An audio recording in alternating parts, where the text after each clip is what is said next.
Alright guys, today's project is to modify this fan hub for decent garage. This goes on a Cummins truck. It's a first gen Cummins, and he's having a problem with the fan hitting the motor. The problem I'm running into is when it's mounted on here, there's the pulley in the hub, the fan actually hits this. It's an aftermarket huge harmonic balancer. Okay, so you can see if we take the fan off, it's freshly painted. I don't want to set it down. And basically machine off about a 1/4 inch of each of those. So that would actually make the fan sit further that way, which is away from the engine. And that would give us the clearance we need. So that's what we're going to do. Stay tuned.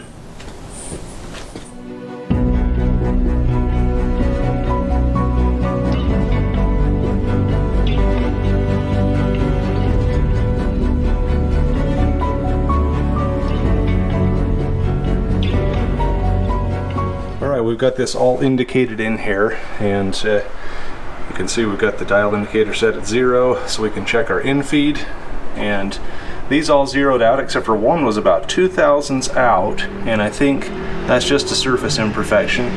I've got the bit set flat against here so we can maintain this flatness here and in the corner, and if you notice they've got a little notch right here. I don't think we're going to worry about that, but that's because you don't want a 90-degree angle.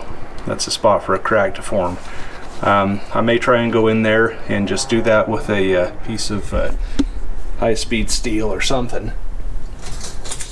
So something like this that I custom grind just to get in there and give it a little relief angle. We'll see. We'll see how much of a pain this turns out to be. But let me get you set up so you can see something here, and we'll get to it. Okay, we're just doing a scratch pass here to make sure that we're on the money. And then we're going to start in feeding.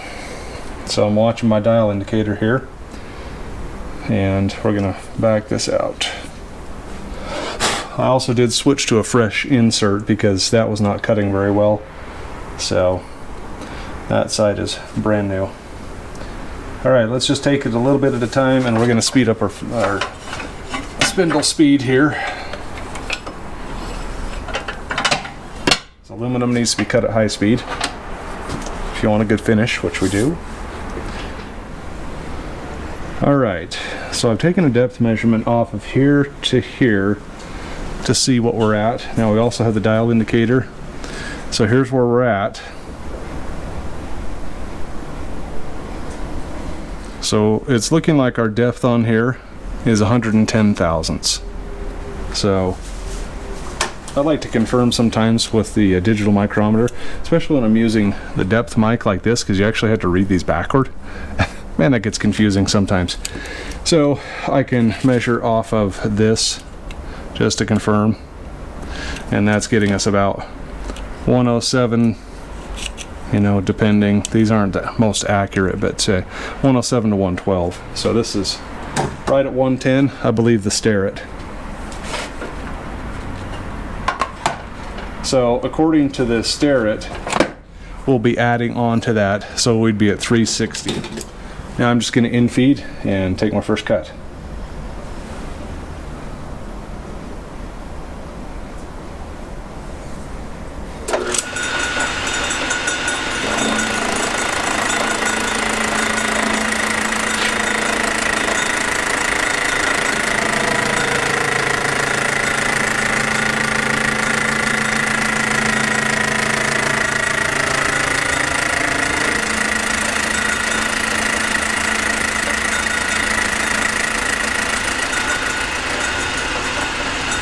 Okay, I'm cutting right into that relief. You can hear it stop.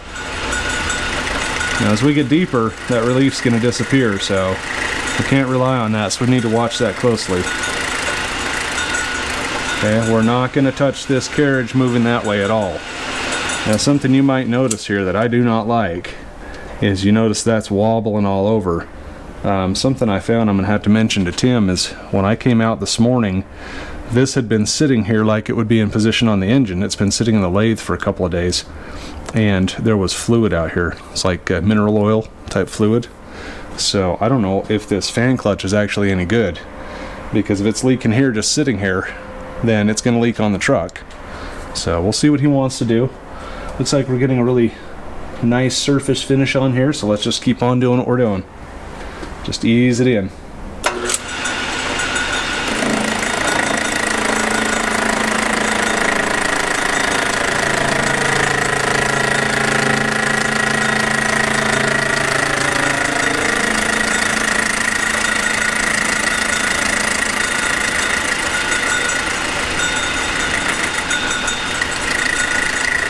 So the stroboscopic effect from these LED lights can actually be helpful in an instance like this, because it gives you the stroboscopic effect of a camera shutter, and you can kind of see how that's going in there, and I'm watching that. So I just want to make sure that we're watching very carefully what we're doing. And I'm more concerned about the fan relationship to the hub itself, because we don't want that fan to wobble or be out of balance or anything like that. And we'll just keep doing this till we get to our number.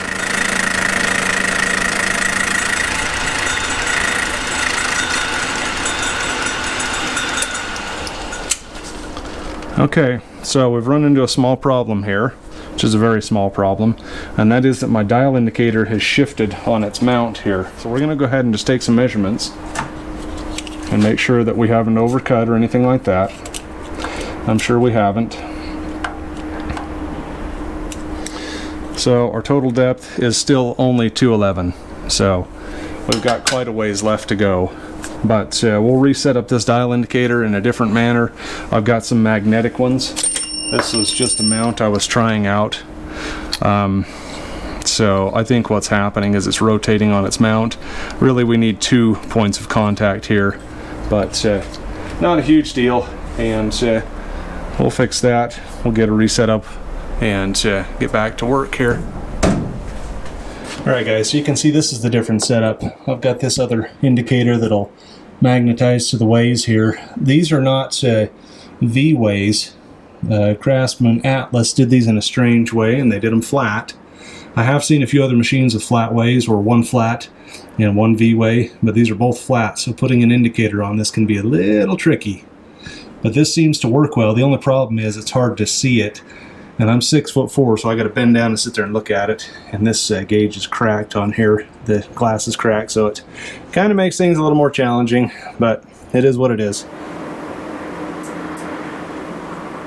I have to be real careful because this will push me off. So, yeah, we are at 212,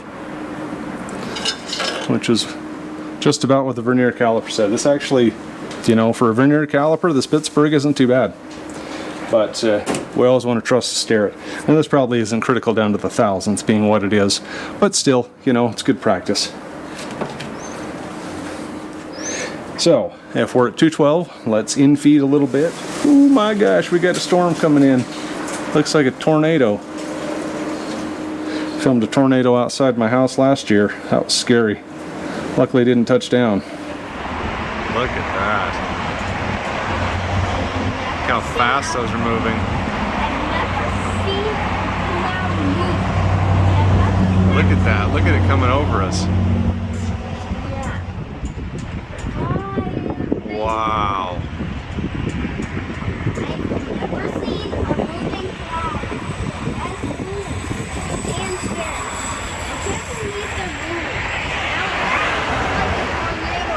Yeah, it does. Holy cow, that is spooky, man. Very scary.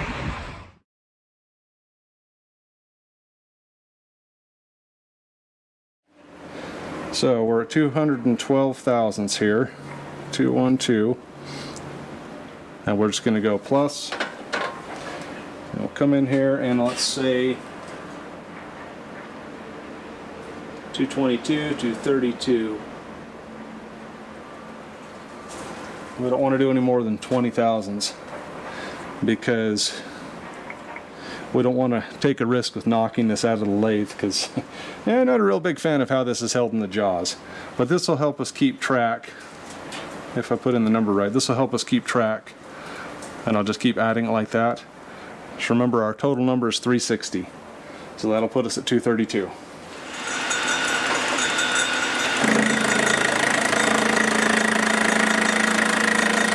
And if you watch how that hub itself is spinning, not the hex here, you can see this hub is spinning very true. I suspect they grabbed this on some flat areas here in a 3-jaw chuck and grabbed it on the outside of this, but my chuck is not big enough to grab it like that.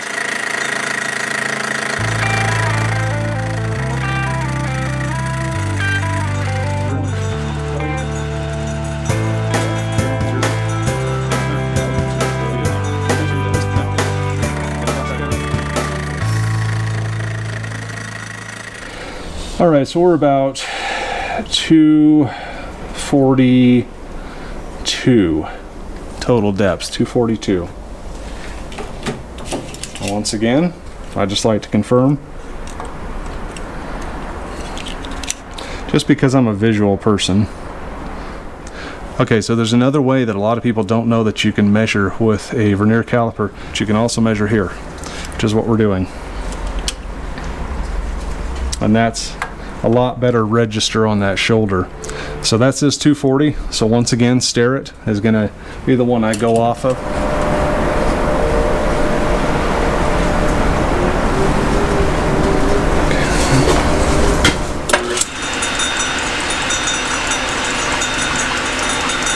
All right, we're getting closer, so we're going to take another measurement here. For some reason, this indicator keeps moving around on me, so that's making it difficult to gauge my infeed. Now something's interesting here is, if you notice, there's some holes opening up here in this casting. I don't know how deep those are. It feels like they just bank on the back of this, essentially, like this is just a boss. But, you know, they're that deep. I hope that's not going to cause a problem. I don't see anything leaking out of them, so we definitely don't want to rupture this because that's got fluid in it. You can see this is a 2-piece assembly here. It's pressed together, so this is a fluid coupling inside of here, kind of like a torque converter. So, or like the transfer case on a Jeep, you know, the MP242 uses that, or the Eagle uses the same thing. Now what I am seeing, if you'll notice right here, I see fluid coming out of here. I don't like that. You know why? Because look, it's running down right here. So this didn't look new when he brought it to me. I hope it's not new, because if it is, then we've destroyed a brand new part doing this modification, but I don't know.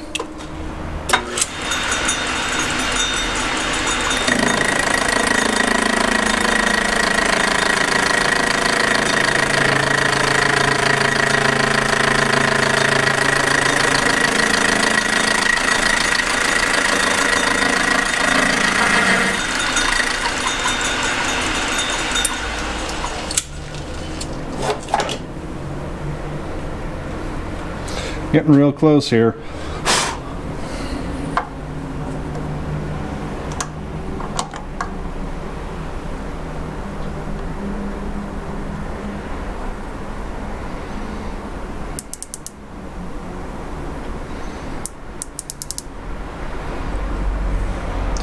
Alright, so I am getting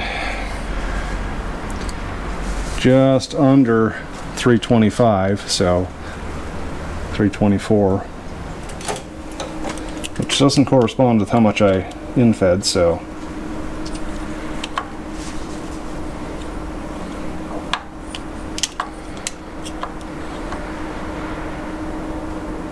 $338. Okay, we're going to infeed 10 thousandths.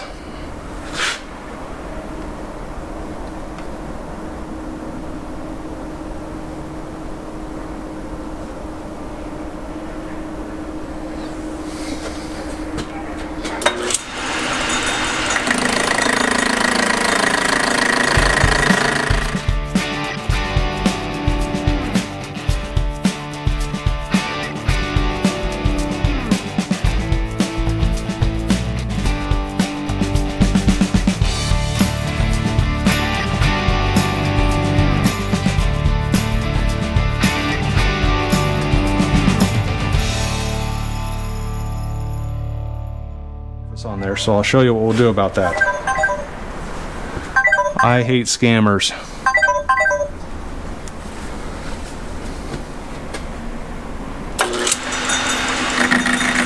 Okay, we're doing a 0 pass. So we start getting that squeak.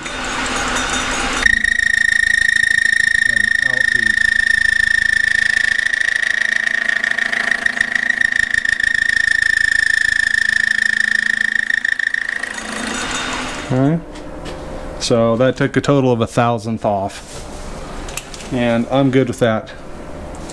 So, with that being done, we are good to go. Alright guys, so we're all done here. That's all we needed to do, and I'm not going to take any more off to clean that surface up. It doesn't really matter. It's just a little bit of chatter. I'd have to really re-index my tool to get that cleaned up, and I don't want to do that. And being that we've got this gap here, I'm not going to go in and relief cut that with a formed tool, so I don't think it's going to make that much of a difference. And you know, I mean, it's hollow in there. So that being said, we're all done. Hopefully this isn't a problem with this leaking, and you know, this clutch is still working properly on here, but I'll leave that up to Tim. This is Reaper signing off on another one. Thanks for watching, guys. I know it's been a while.